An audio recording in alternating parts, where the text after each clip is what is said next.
frères et sœurs dans le Seigneur. Je suis la sœur Estelle. Je suis au Gabon pour le moment. Je viens vous partager deux songes que le Seigneur m'a montrés. Donc, je vais d'abord commencer par le premier songe et après, je vais vous aussi expliquer le deuxième songe que j'ai vu. Donc, on va d'abord prier. Je vais remettre ça dans les mains du Seigneur. Éternel Dieu Tout-Puissant, Seigneur, merci Papa. Merci encore Papa pour tout ce que tu fais. Merci pour ta présence, Seigneur Dieu de gloire.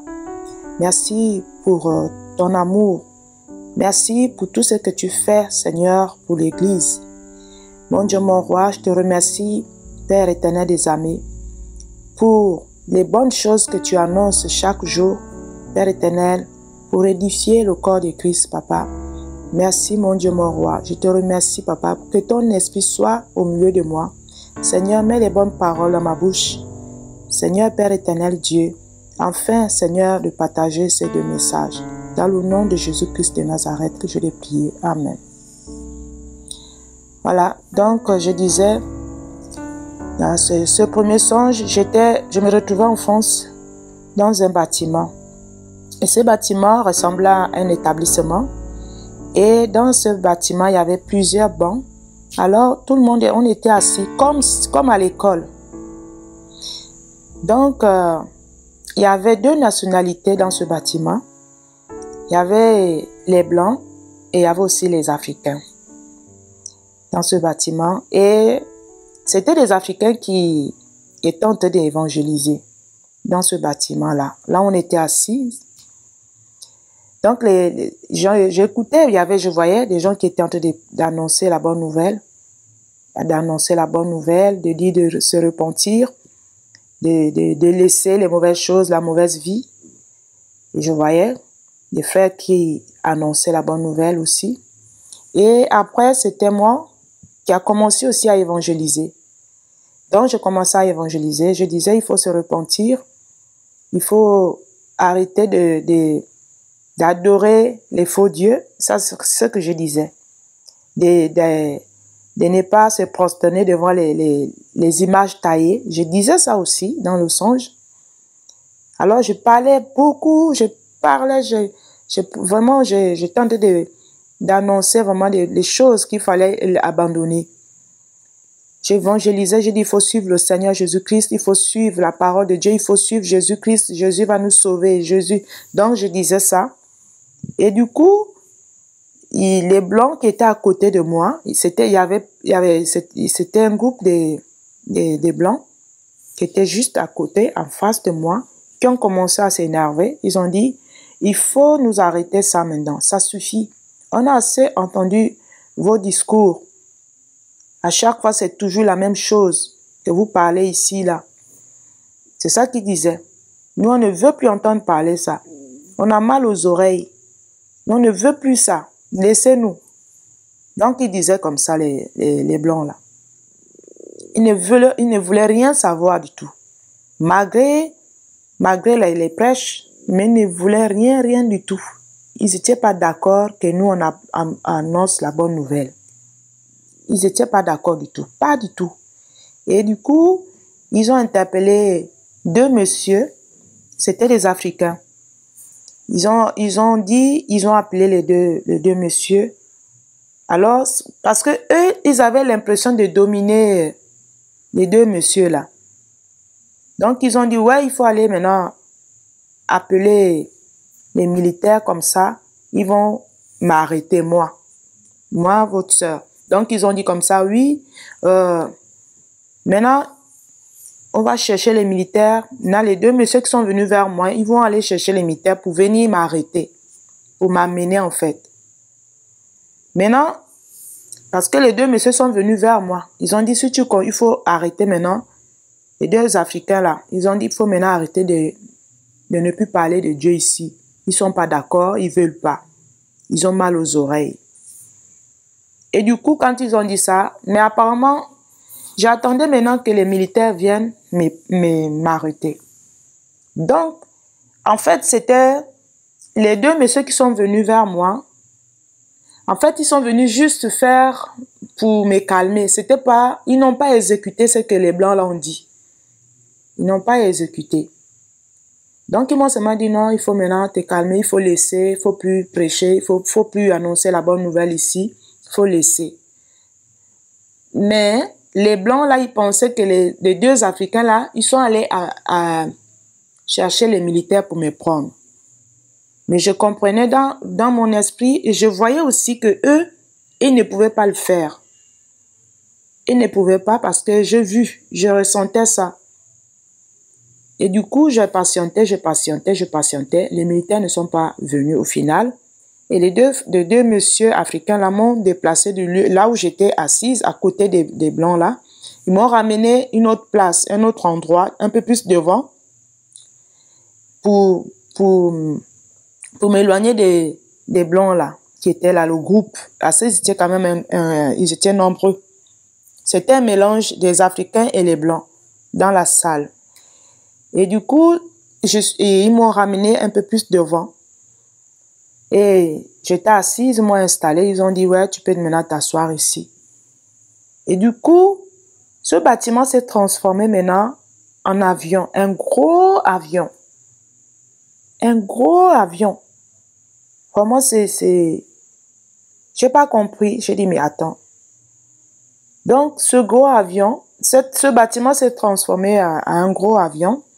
Et ça a commencé, et puis l'avion, c'était quoi? La destination, c'était pour... l'avion, c'était Air Ethiopian. Mais moi, je n'ai jamais pris cette compagnie-là de Air Ethiopian. Depuis que je fais les voyages, j'ai jamais pris Air Ethiopian. J'ai toujours pris Air France. Depuis les années. Quand je fais les va-et-vient, la France et puis l'Afrique, c'est toujours Air France que je prends. Et là, je me suis retrouvée maintenant dans Air Ethiopian. Le bâtiment s'est transformé maintenant à Air Ethiopian maintenant, cet avion qui était gros, un gros avion. Et ça commençait à bouger de tous les sens. Ça allait de gauche à droite, gauche à droite, gauche à droite. Et j'ai écouté les gens qui commençaient maintenant à prier. Les gens avaient la trouille, les gens avaient peur dans cet avion-là maintenant, qui s'est transformé là. Ce bâtiment qui s'est transformé en avion. Les gens commençaient à crier, les gens commençaient à crier vraiment, et il y en a qui commençaient à prier aussi. Et moi aussi, j'avais confiance en Dieu.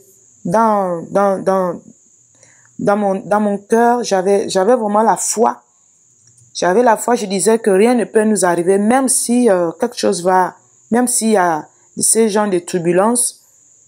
Mais vraiment, c'était vraiment affreux. C'était vraiment horrible. C'est la manière que cet avion, cet appareil-là bougeait. Ça allait de tous les sens. Ça effrayait les gens qui étaient dans cet avion-là. Vraiment, c'était pas bien du tout. Et l'avion allait en Éthiopie. Ça allait vers là-bas. Moi, j'étais surpris, quoi. J'étais surpris parce que je sais pas pourquoi l'avion de ce bâtiment s'est transformé en un avion, et cet avion, au final, qui commençait à bouger à la fin, quoi. Donc, moi, je disais, par rapport à l'évangélisation dans les pays de l'Europe, je pense que les Français, ils vont pas se repentir comme ça. Ils vont pas se repentir parce que, si je le dis aujourd'hui, parce que on a évangélisé aussi en France, mais il y avait des gens qui n'étaient pas d'accord. Des endroits, quand on allait évangéliser, ils n'étaient pas d'accord de la parole de Dieu. Moi, je pense que il y aura un moment que ça va arriver qu'ils vont commencer à persécuter les évangélistes. Pour moi, ça veut dire ça. Parce que s'ils ont envoyé les deux messieurs pour chercher les militaires, pour vouloir m'attraper, comme le Seigneur lui-même a dit, qu'il y aura un temps qu'on va vous amener devant les tribunaux. Ce serait des choses comme ça qui vont arriver dans ce pays-là. Ce serait ça la persécution pour les chrétiens. Et c'est ça que le Seigneur nous montre. Même si on va évangéliser dans les rues là, en France, Il n'y aura pas beaucoup qui vont, je ne sais pas. Parce qu'ils ne veulent pas se repentir. Ils ne veulent pas. Ça, pour moi, c'est ça que ça veut dire. Parce que je ne comprends pas pourquoi ils ont envoyé les deux messieurs pour aller chercher les militaires. C'est pour persécuter les chrétiens. C'est ça que ça va arriver dans les derniers temps là. Ça va arriver. Parce que moi, je vois pas les réveils là maintenant. Pour l'instant, on est dans la détresse. Ils vont faire ça, on est en guerre. Le monde est en guerre avec les chrétiens. C'est ça qui est là. Parce que la manière que j'ai vu ça, c'était vraiment pas bien. Vous savez, quand le Seigneur nous montre, toi qui vis la chose, c'est souvent difficile, souvent. Donc, c'est un peu ça. Pour moi, les Français, ils vont pas se repentir maintenant. Non. C'est pas facile. Par rapport à ce que le Seigneur m'a montré là, c'est vraiment bizarre. Et le deuxième songe, c'est puisqu'après je me suis retrouvée en Afrique ici. Après les secousses de cet avion-là, je me suis retrouvée en Afrique. Et dans ce songe, j'ai vu un frère que je connais ici qui est pasteur. Et il était là. Et du coup, tout d'un coup, je vois un groupe de gens qui arrivent à annoncer.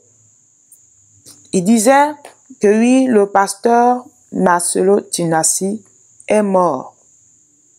Le pasteur Marcelo Tunasi est mort.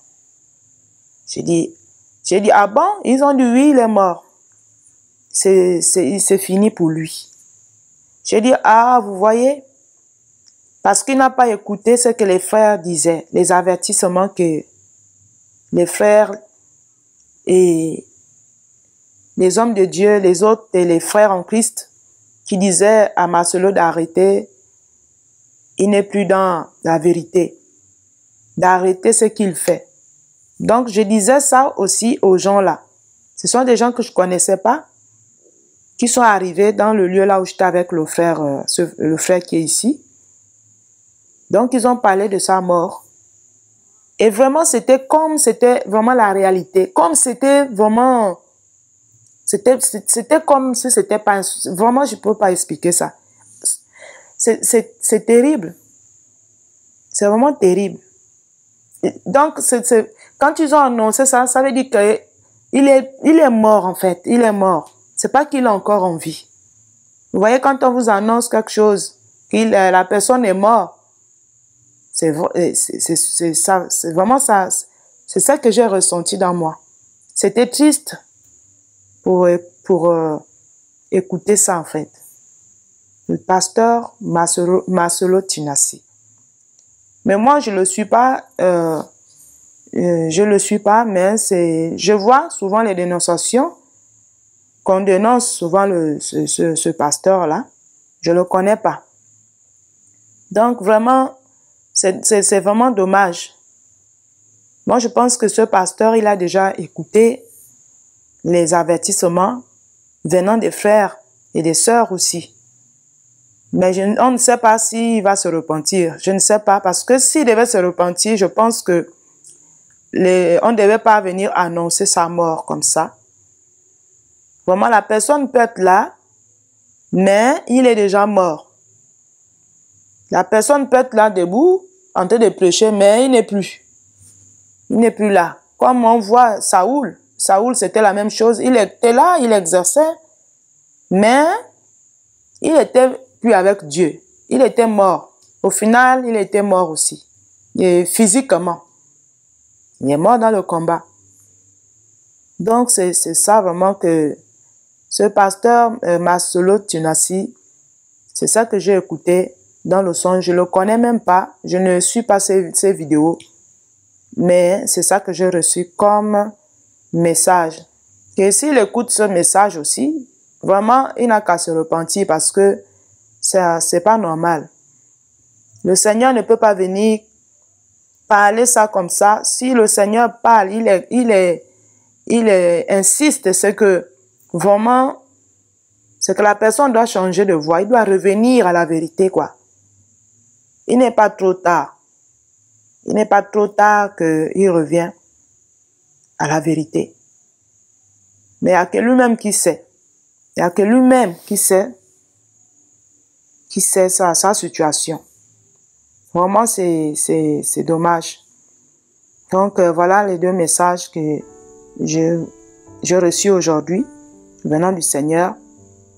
Et le Seigneur vraiment nous fortifie vraiment l'Église. L'Église vraiment, même les évangélistes, vraiment doivent être vraiment dans la vigilance parce que ils vont persécuter les évangélistes, ils vont persécuter, ils vont faire la guerre aux évangélistes aussi, ceux qui annoncent la bonne nouvelle.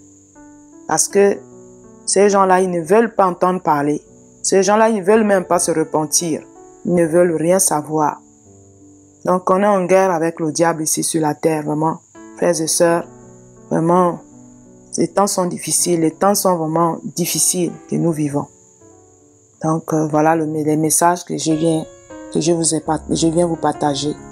Que le Seigneur nous bénisse, qu'il veille sur nous tous, sur chacun de nous. Shalom, shalom.